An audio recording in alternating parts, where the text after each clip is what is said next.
Born on November 28, 1948, in the quiet town of Orcaston, Wiltshire, England, Mick Channon was destined for greatness. From his earliest days, he displayed an unquenchable passion for sports, with football capturing his heart above all else. His natural talent was impossible to ignore, and it wasn't long before a Southampton FC scout spotted the young prodigy. On the pitch, Mick was a whirlwinded, fleet-footed striker with an uncanny ability to find the goal. His hometown club, Southampton, became the stage where he would etch his name into football history, earning the moniker of a goal-scoring machine for his relentless pursuit of the net. Mick's professional debut in 1966 marked the beginning of an extraordinary career. His blistering pace left defenders scrambling, and his almost supernatural instinct for goal-scoring made him a fan favorite. He had a sixth sense for positioning, always seeming to be in the right place at the right time to send the ball rocketing into the back of the net. His performances for Southampton were nothing short of spectacular, and soon he was donning the iconic Three Lions jersey for England, showcasing his talents on the national stage. Over the course of his career with Southampton, Mick made over 500 appearances and scored more than 200 goals, cementing his status as one of the club's all-time greats.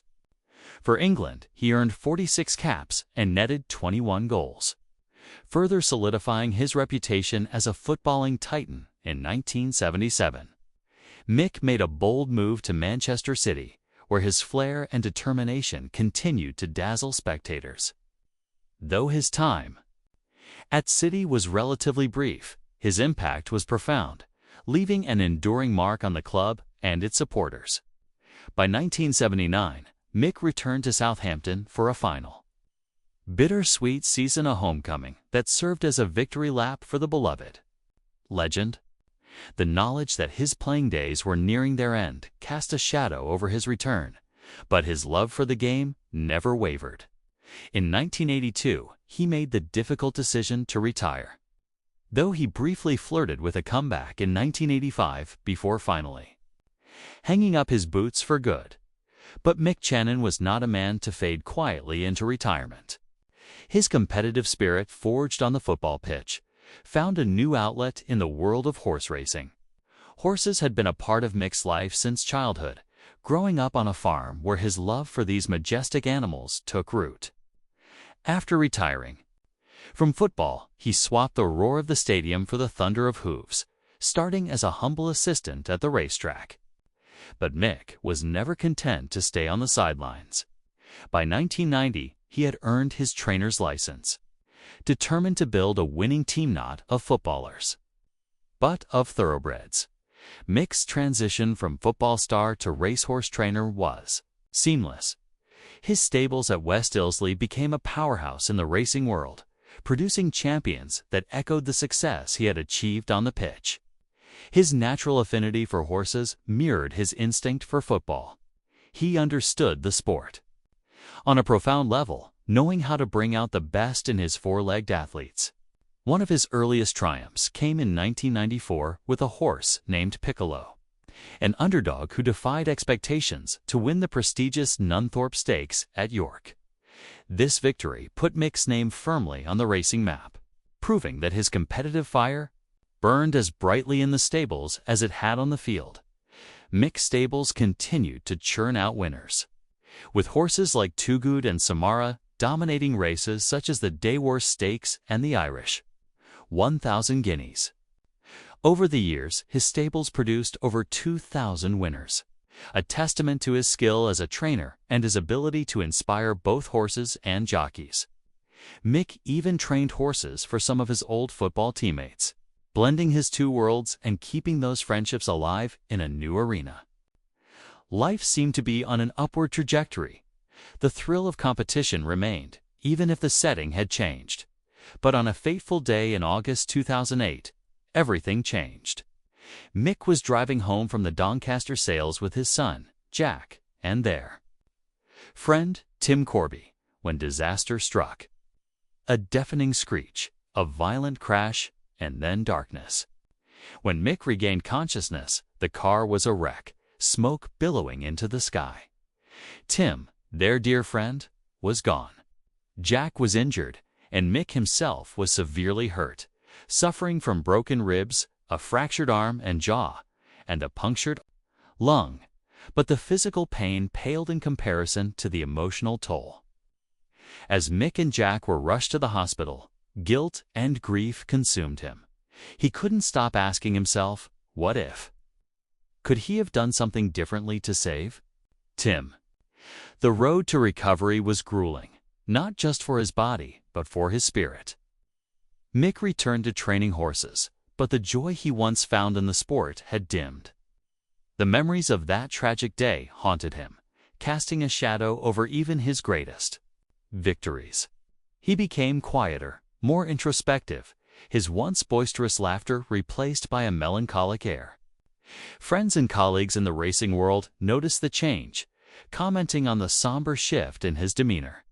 Yet, even in the face of such profound loss, Mick's resilience shone through. The fire within him, though dimmed, was far from extinguished.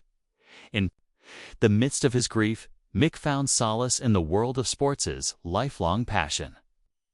He began supporting sports charities, particularly the Sports for All Foundation, which provided opportunities for underprivileged children to participate in athletics.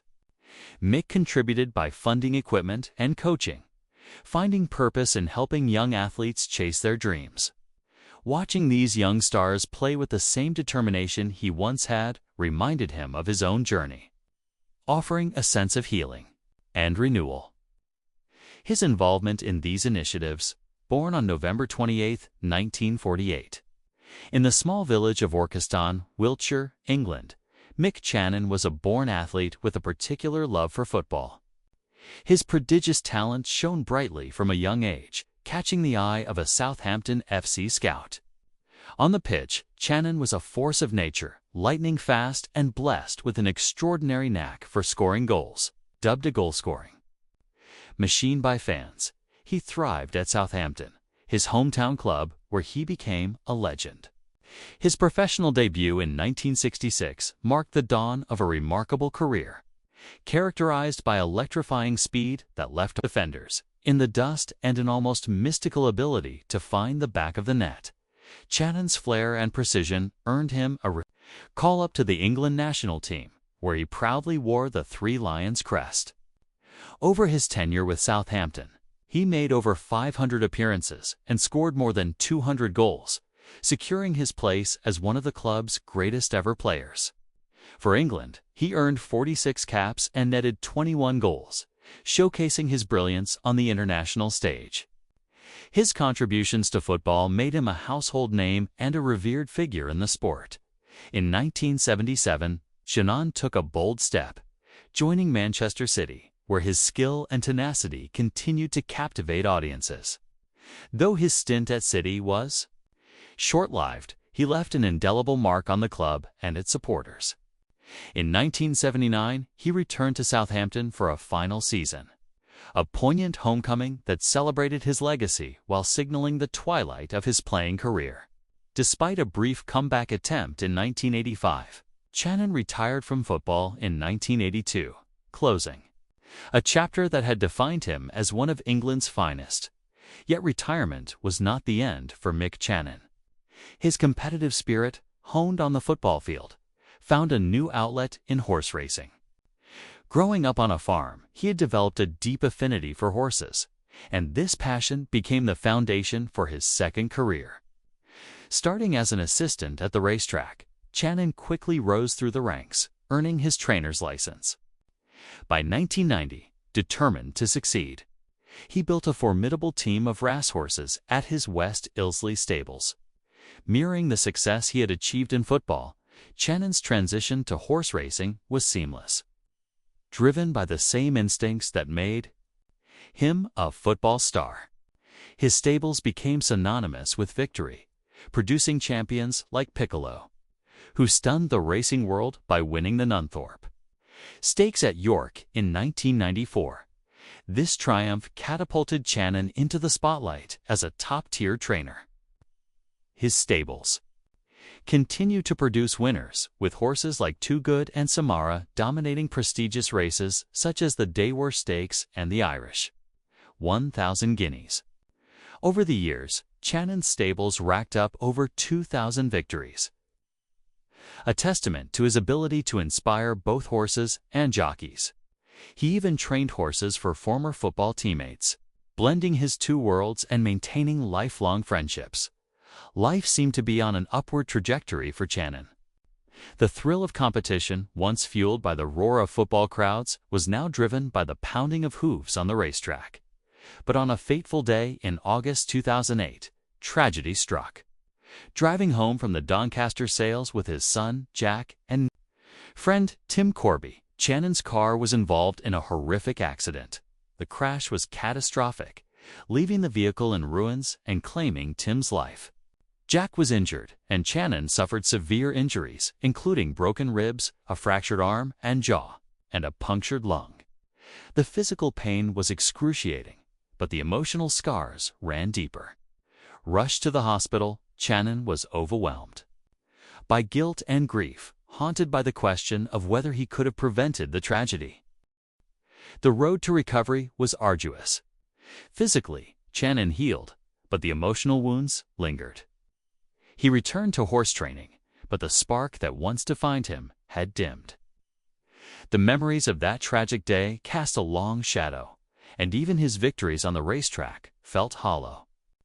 Friends and colleagues noticed a change in him, a quieter, more reserved Channon, whose laughter was softer and smiles less frequent. Yet, beneath the sorrow, his resilience endured. The competitive fire that had driven him to greatness in football and racing, though subdued, still burned. In the face of heartbreak, Channon turned to sports for solace. His lifelong passion for athletics became a source of healing as he watched young players chase their dreams with the same fervor he once had. He became a dedicated supporter of sports charities, particularly the Sports for All Foundation, which provided underprivileged children with access to sports. By funding equipment and coaching, Channon found purpose in nurturing the next generation of athletes, helping them overcome obstacles and pursue their passions.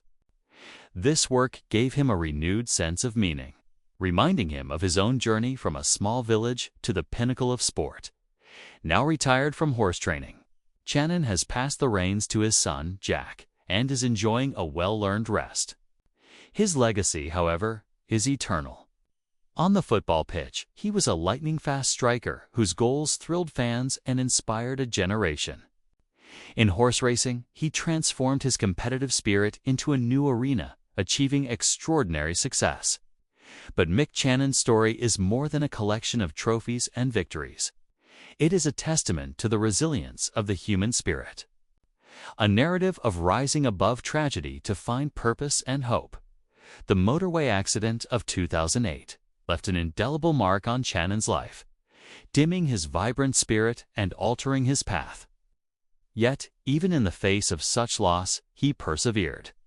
Through his work with sports, charities, and his enduring love for competition, he found ways to carry on, proving that even the deepest wounds can lead to profound growth. Mick Channon's legacy is one of sporting greatness, but also of courage and redemption, a reminder that, even in the darkest moments, the human spirit can endure and thrive.